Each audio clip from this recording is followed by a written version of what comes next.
Scenic Hotel Group, a place to stay no matter your staycation. From the Legacy Collection for those special occasions to Heartland Hotels with room for the whole whānau. Find your place to stay at scenichotelgroup.co.nz. The Silver Ferns in Cape Town at the start of an exciting year, taking on Australia, England and hosts South Africa in a netball quad series, a dress rehearsal in some ways for July's Netball World Cup at the same venue. Let's bring in Silver Ferns coach Dame Noeline Taurua. Dame Noeline, great to get the chance to chat to you. How big a building block is this quad series for July's World Cup, which of course is also being held over there in the Republic? Yeah, look, it's significant, I think, not only for the Silver Ferns but everybody else. It's the first time that South Africa have held a major event for netball. So from a testing point of view, from the venue, hotel, accommodation, those sort of things, training, it's really important. But also, obviously, it's the last kick out from playing those three countries that you've mentioned before we hit the Netball World Cup in July, August. So I think everyone's sort of jostling in regards to positioning and the competitiveness out on court is sort of getting that, putting your best foot forward, so to speak. How will you go about then allocating playing time across these three games? Yeah, look, that's probably a bit of a headache, if I'm going to be honest. We've got an extended squad with 14 players, and also Jane, Karen, Gina and Claire have come back into the mix, so we've got 165 more caps. And even though sometimes it is a positive because we've got so much experience coming back, it's also a bit of a headache because within a short time frame we've got to be able to mould the combination. So to some degree where we currently are, and we're 2 days out from our first test, really looked at set combinations and the combinations that I know will play with each other in clubland as well. But it's still a bit of work in progress, and my intention is to get everybody out on court, providing that they're ready. You mentioned the 165 caps worth of test experience you bring back in with Jane Watson, Karen Berger, Gina Crampton, Claire Kirsten. Apart from that obvious experience, Dame Noeline, what else have they brought in or brought back into the Silver Ferns camp? Yeah, look, one of the things that it's really nice to actually have them back in, but it's also that leadership, both on and off court. When you've got that level of experience, you're more than likely going to talk and voice your opinion, and they definitely like that. So to some degree, they are different and have different perspectives or thoughts. But I think also the ability to be able to work the whole group to find out what is best, at that moment of time. And some of that, the ability to adapt, I think, only comes from experience. So they definitely bring that. But I would like to also think over the past maybe year, at times we haven't been able to handle the pressure. So I'm looking forward to seeing if these experienced players can lead when we are under the pump and help to control that momentum. Karen Berger, great to see her back after a prolonged absence. What do you feel is her best position in your side? Oh, look, you got juicy questions because I actually asked these same questions myself.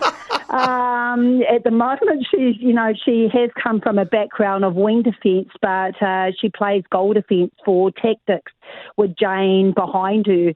So I've actually been playing her in both positions. But that's also depending on making sure that I can get other people out on court. So I think she's valuable in that respect because I think she's strong in both positions. So we'll see how that goes in real time. Jane Watson, you mentioned her as well, returning after becoming a mum, of course. How closely do you work with her and with your medical team on return to play protocols associated with coming back after having become a mum? Yeah, look, we're pretty stringent and the medical team is very tight on what they believe are the stages that's required. And a lot of it is around safety. for Jane and making sure that her body is right and capable of handling the rigours of international netball and training back to back, which is what we do. So I'm actually really pleased, going into this competition, in December, we were planning for her to be managed over this week in training, but so far so good, and she's handled everything really well. So good that I actually have been sprinkling her out at Goldefett's position as well, so that's very positive. But once we get out on court, we'll have to manage that next stage. But at the moment, there's no problem physically with her. There's some good depth building in New Zealand netball at the moment, allowing you to leave some pretty good players at home. I think of the likes of Kayla Johnson, Maddie Gordon, Kimi Orapoi, Ali Timu, Mila Riolu Buchanan. Will players like that and others still have the chance to push for a place in your World Cup squad? Yeah, I would like to think so. And I think, once we finish quad series, what has happened, we go back into ANZ domestic competition.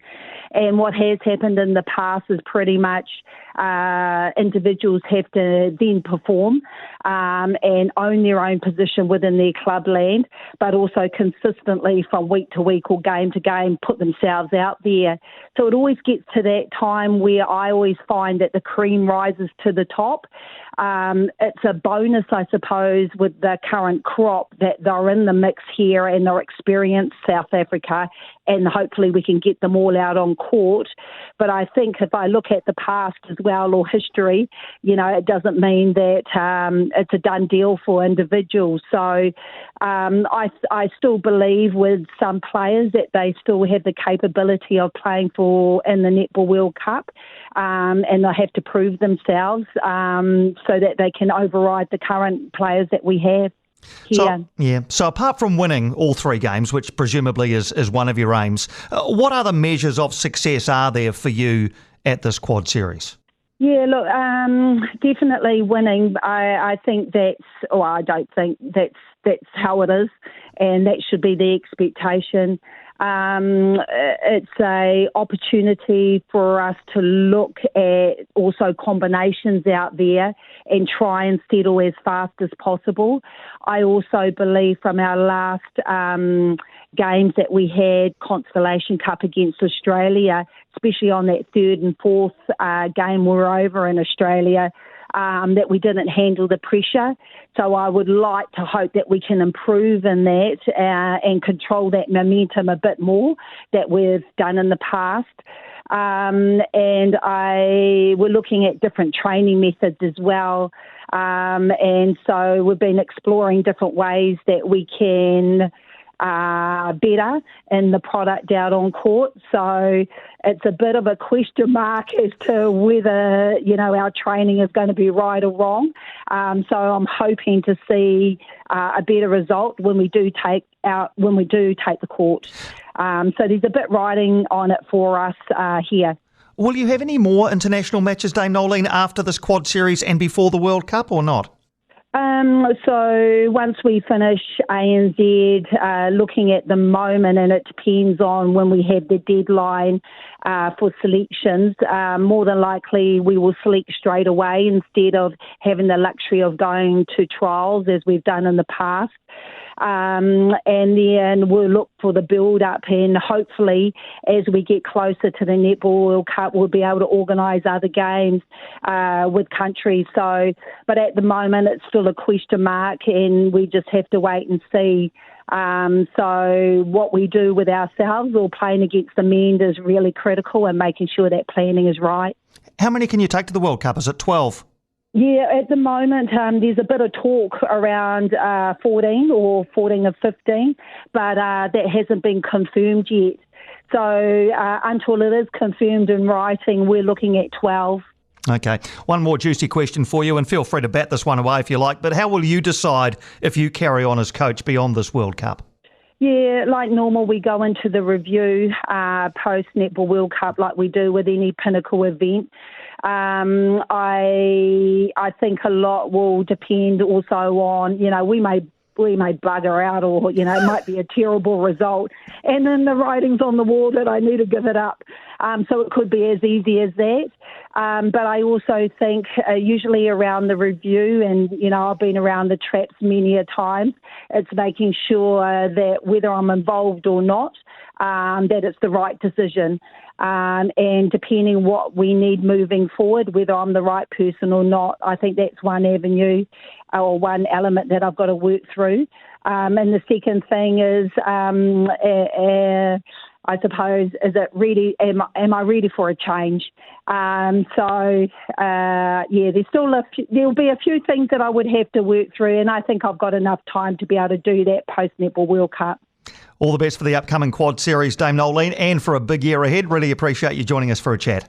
Awesome. Thanks for the call. Thank you for taking our call, Dame Noeline. Dame Noeline Taurua, coach of the Silver Ferns, of course. The quad series begins in the early hours of tomorrow morning, New Zealand time. Silver Ferns v South Africa. That is 3 a.m. Monday morning at 5 a.m. they take on Australia. Wednesday morning, 3 a.m. the Silver Ferns v England. And then on Thursday morning at 3 a.m. the playoff for third and fourth, with the final to follow at 5.